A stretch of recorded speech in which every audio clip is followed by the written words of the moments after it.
मैं माननीय प्रधानमंत्री जी से कहना चाहता हूं, नरेंद्र मोदी जी से, कि वो फोकस करें टीचर एम्पावरमेंट पे, टीचर ऑटोनॉमी पे फोकस करें, तभी वो सफलता, national education, new education policy सफल होगी और विकसित भारत का रास्ता खुलेगा।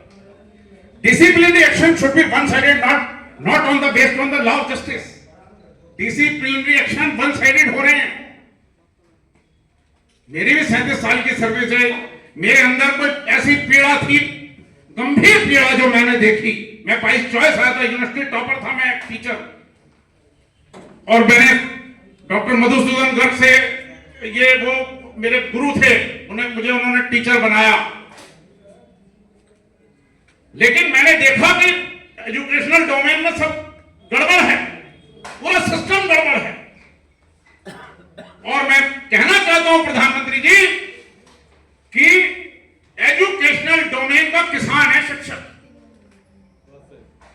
एजुकेशनल डोमेन का किसान है शिक्षक। जैसे आपने किसानों की चिंता करी है, ऐसे विकसित भारत के लिए शिक्षकों की चिंता करने की आवश्यकता है। दूसरी बात मैं आपके संज्ञान में लाना चाहता हूं, सुप्रीम कोर्ट बैठी है यहां पर, सुप्रीम कोर्ट का प्रतिनिधित्व हो रहा है। मैं एक बात कहना चाहता हूं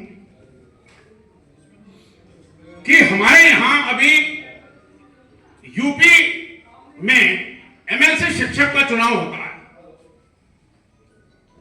So far as if you see this paper and last से ये चौथा वाला है, representation of teachers in decision making policy, representation of teachers in decision making policy. जब 2020 में मैंने एक प्रोग्राम किया सर, 7 दिन का, पंडित दीनदयाल उपाध्याय, 25 सितंबर से लेकर 2 अक्टूबर तक, तो उसके चीफ गेस्ट थे अनिल स्वरूप साहब, जो कि एक बड़े विद्वान आईएएस ऑफिसर रहे हैं, और उनकी सोशल मीडिया पर चर्चा, अभी भी मैं उनके प्रोग्राम में गया था। मैंने उनसे एक सवाल पूछा, मैंने कहा सर, नेशनल एजुकेशन पॉलिसी की जो फाइल थी वो तो आपके हाथों से गई, तलवार साहब आप थोड़ा सा मेरी तरफ हो जाए। तो मैं ये पूछना चाहता हूं सर कि टीचर रिप्रेजेंटेशन पर मेरी चिंता है कि क्या उसमें टीचर रिप्रेजेंटेशन था? प्रीति गोयल जी प्लीज मेरी तरफ ध्यान दें। तो उन्होंने बड़ी ईमानदारी से बताया, बहुत ऑनेस्ट आईएएस ऑफिसर रहे, कह रहे मैंने ये फाइल लौटा दी थी, कस्तूरी रंगन जी उसके चेयरमैन थे, बोले मैंने इस कमेटी को फाइल लौटा दी थी कि इसमें टीचर रिप्रेजेंटेशन क्यों नहीं है। और मैं आपको एक और बात बताता हूं कि यूपी में इलेक्शन होता है एमएलसी शिक्षक का, लेकिन शिक्षक प्रतिनिधित्व ओम प्रकाश शर्मा जी का तो होता था यूपी गवर्नमेंट में, लेकिन अब शिक्षक प्रतिनिधित्व प्रमोटर्स का है। गोयल साहब माइंड मत करिएगा, ये बात मैं कहना चाहता हूं इस मंच से, और प्रधानमंत्री जी से कहना चाहता हूं, और मुख्यमंत्री आदित्यनाथ योगी जी से कहना चाहता हूं, यूपी इलेक्शन कमीशन से कहना चाहता हूं, और सुप्रीम कोर्ट से कहना चाहता हूं कि इस पर जो है सर मुझे आपकी आवश्यकता है कि टीचर रिप्रेजेंटेशन वो एलिजिबल होना चाहिए, नॉट प्रमोटर्स। वो जो हक है एमएलसी शिक्षक का वो भी प्रमोटर्स, वहां पर पता नहीं क्या ये क्या हुआ, ये क्या हुआ। मैंने कुलदीप मलिक को बोला सर कि भाई कुलदीप मलिक जी आप इसको जो है वो करिए।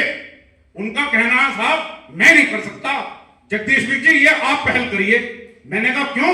कह रहे मुझसे प्रमोटर जो है नाराज हो जाएंगे। अब सारी व्यवस्था तो प्रमोटर्स के हाथ में है। ये तो कोई बहुत ही क्या नाम है यूनिक केस है गोयल साहब की, आप शिक्षक कल्याण फाउंडेशन पे आ रहे हैं, मेरे मंच पे प्रमोटर नहीं आते, ना मुझे कोऑपरेट करते, जो करा गलती से वो मुझे एक्सप्लॉइट कर गए, मुझे 5% फायदा हुआ, वो राज्यसभा चले गए, वो पता नहीं क्या क्या बन गए। तो मैं ये कहना चाहता हूं भारत सरकार से, इलेक्शन कमीशन से, कि इस पर संज्ञान लें, और यदि सर इसमें कुछ कानूनी व्यवस्था से कुछ बात बन सकती है तो मैं अपनी बात को यहीं खत्म करके माननीय मुख्य अतिथि महोदय को बुलाता हूं और आपको 4 पंक्तियों से भी नवाजता हूं पूरे सदन को कि धरा की क्या कहें, आकाश बदल जाता है, बात ही बात में विश्वास बदल जाता है, तुम मुश्किलों से न घबराओ साथियों, रात ही रात में इतिहास बदल जाता है। तो आज सुप्रीम कोर्ट हम एडवोकेट हमारे साथ है, इतिहास बदलेगा, ऐसा मेरा कहना है, आप भरोसा रखिए सर प्लीज।